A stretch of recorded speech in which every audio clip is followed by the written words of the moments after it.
going to take you on a journey through the pages of 3 personal development books that profoundly impacted my life. Whether you're a seasoned self-help enthusiast or just starting your personal growth journey, these are essential reads. I'm going to tell you a little bit about each book and how each of them opened up new doors of perception and understanding for me.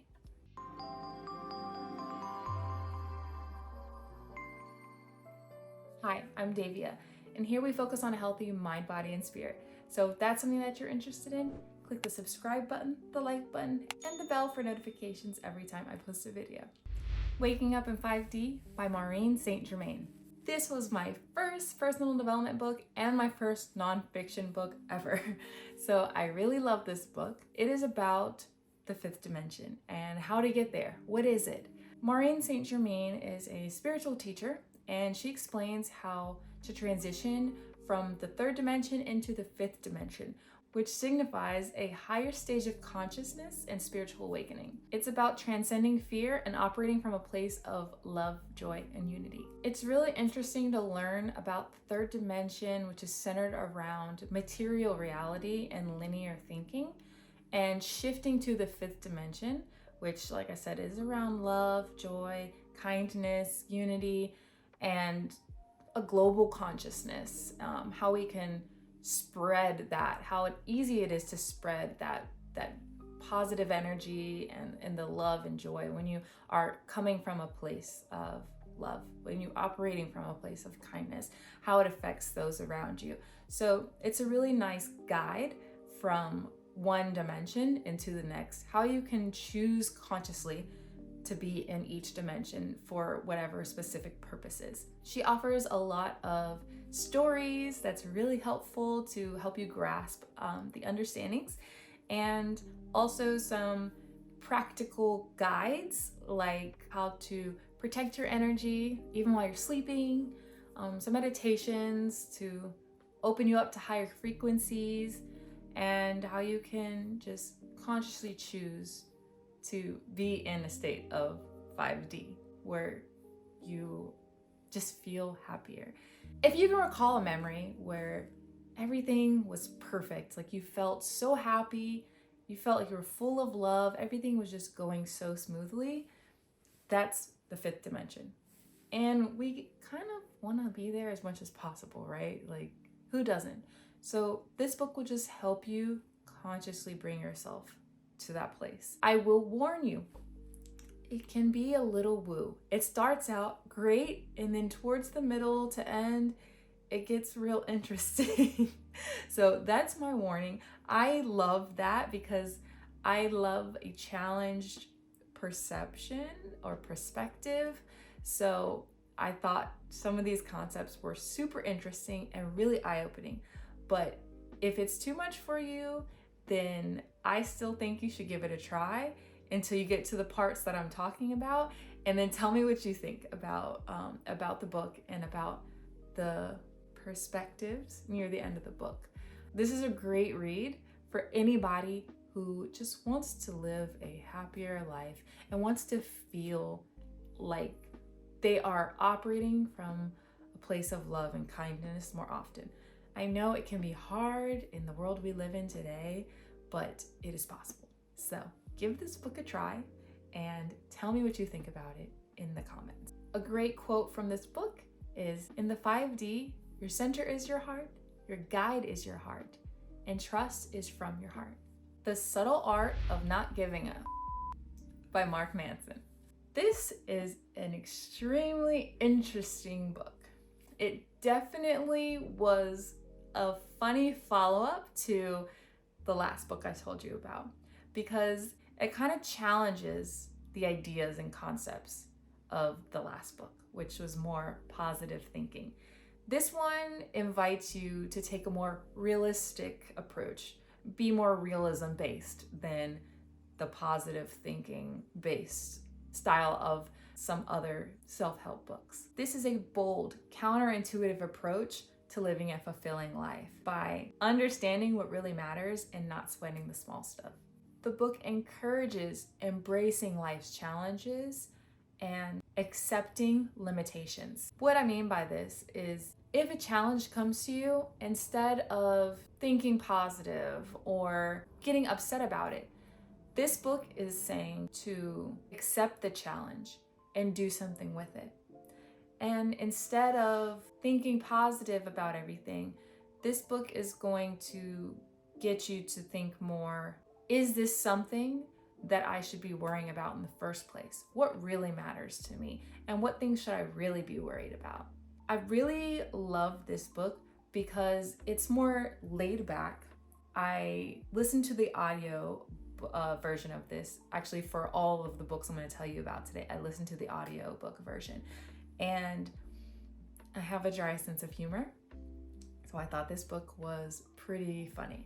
It can be a little grim, but that was kind of funny to me. So if that's not your sense of humor, I apologize in advance for telling you this book is funny, but it is less woo, less spiritual, more realistic.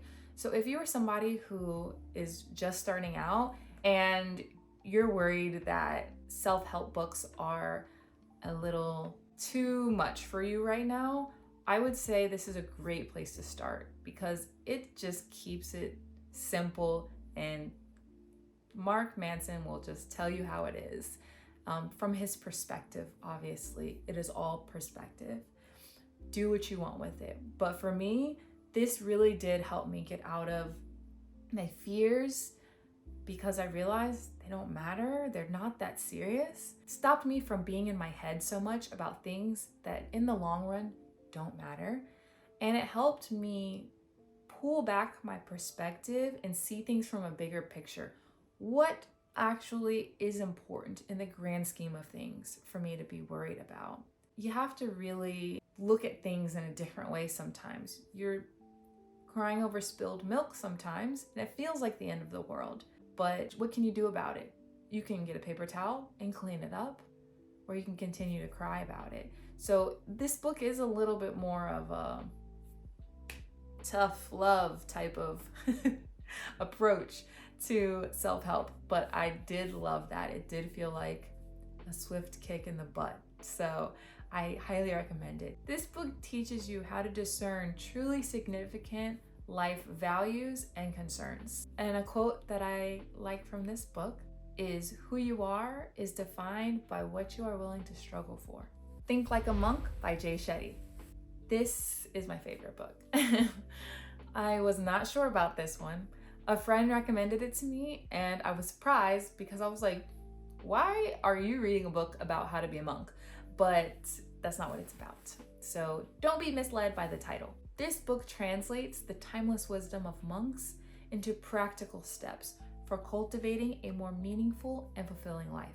It focuses on finding clarity, purpose, and calm in the chaos of daily life. It applies the lessons from monk living to modern day challenges, focusing on service, compassion, and inner peace. I love this book because it really helped me learn how to connect with myself and why I would want to do that in the first place. This book taught me how to meditate, and I love that Jay Shetty gives science behind all of this, because for me personally, understanding why to do something is really helpful in me continuing to do it.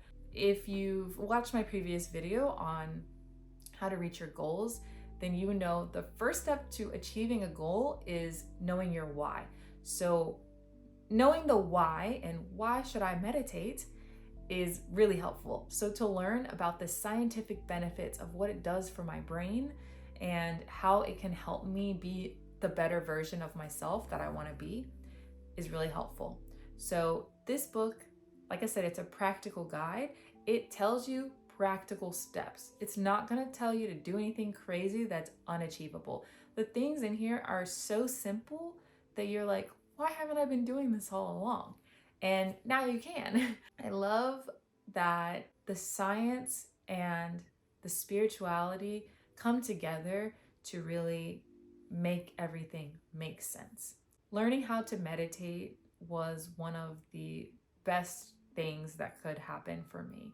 It is the best practice that I have today, along with journaling, which I've been doing for a long time. But meditation is what's taken me to the next level.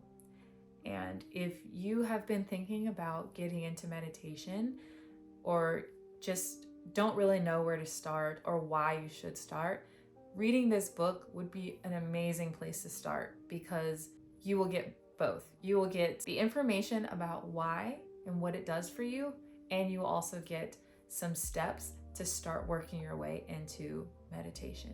This book also offers strategies on overcoming negative thoughts, which we all need. We all have negative thoughts, but how do we overcome them? What do we do about it? It also helps us build positive habits. If that's something that you need, I highly recommend this book. I tell everybody to read this book. I'm really glad that I read this book after the last book that I told you about, because the last book, like I said, it was a little bit more grim, and it was more realism based, and like I said, a very swift kick in the butt. This book brings things back to a more peaceful, calm, loving place.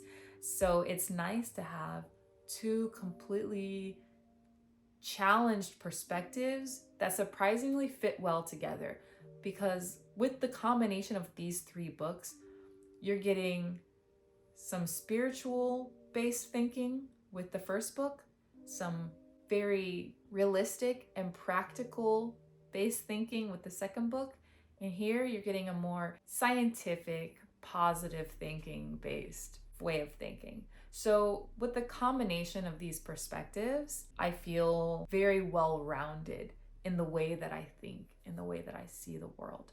And this is just 3 of many books that have done this for me.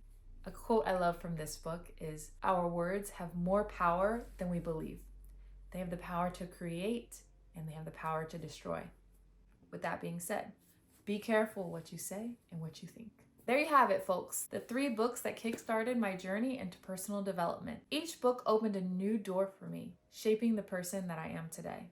If you're looking to embark on your own journey of self-discovery, I cannot recommend these books enough. I also highly suggest the audiobook version of this. And no, this is not sponsored by Audible, even though I wish it was. I just love hearing the voices of the authors in Waking Up in 5D and Think Like a Monk. It really helped me connect with them.